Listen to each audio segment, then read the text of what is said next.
ഞാനും മോളും മോനും കൂടെ ഇന്ന് മോന് ഡ്രസ്സ് എടുക്കാനായിട്ട് കൊല്ലം ചിന്നക്കടയിലോട്ട് പോവുകയാണേ. അങ്ങനെ ഞങ്ങൾ വീട്ടിൽ നിന്ന് ബസ്സിലാണ് പോയത്.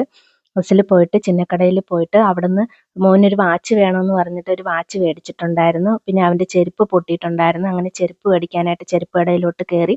ചെരുപ്പൊക്കെ ഇട്ട് നോക്കി. അങ്ങനെ ഈ ഒരു ചെരുപ്പാണ് സെലക്ട് ചെയ്തത്. ആ ഒരു ചെരുപ്പും മേടിച്ചിട്ട് പിന്നെ പാൻറ്റും ഷർട്ടും മേടിക്കണമായിരുന്നു. അങ്ങനെ ഞാൻ ബഡാ ബസാറിലോട്ടൊന്ന് കയറിയിട്ടുണ്ടായിരുന്നു. അവിടുത്തെ ഓണം ഓഫറും കാര്യങ്ങളൊക്കെ അറിയാനായിട്ടൊന്ന് കയറിയിട്ടുണ്ടായിരുന്നു. അതിന് പാൻറ്റും കാര്യങ്ങളൊക്കെ ഇട്ട് നോക്കി. അതിന് പറ്റുന്ന രീതിയിൽ അളവ് നോക്കിയിട്ട് അവിടുന്ന് ഒരു പാൻറ്റ് മേടിച്ചിട്ടുണ്ടായിരുന്നു. പിന്നെ പാൻറ്റ് മേടിച്ചിട്ട് പിന്നെ 2 പേർക്കും ഷാർജ വേണമെന്ന് പറഞ്ഞ് അങ്ങനെ ഒരു ജ്യൂസ് കടയിലോട്ട് കയറി ഷാർജ കുടിക്കാനായിട്ട്. 2 പേരും ഷാർജയുടെ ആൾക്കാരാണ് കേട്ടോ. അങ്ങനെ നല്ല ഷാർജയൊക്കെ മേടിച്ച് നട്ട്സും കാര്യങ്ങളും ഒന്നും ഞാൻ ഇടണ്ടാന്ന് പറഞ്ഞിട്ടുണ്ടായിരുന്നു. കാര്യം മോള് കുടിക്കത്തില്ല. അങ്ങനെ നല്ല സൂപ്പർ നല്ല ടേസ്റ്റ് ആയിട്ടുള്ള ഷാർജയായിരുന്നു. അങ്ങനെ ഷാർജയൊക്കെ കുടിച്ച് കുറച്ച് നേരം അവിടെ ഇരുന്നിട്ട് ഞങ്ങൾ തിരിച്ച് വീട്ടിലോട്ട് പോയി. അപ്പോൾ വീഡിയോ ഇഷ്ടപ്പെടുകയാണെങ്കിൽ ലൈക്ക് ചെയ്യുക, ഷെയർ ചെയ്യുക, സബ്സ്ക്രൈബ് ചെയ്യുക. അപ്പോൾ അത്രയേ ഉള്ളൂ. ടാറ്റാ.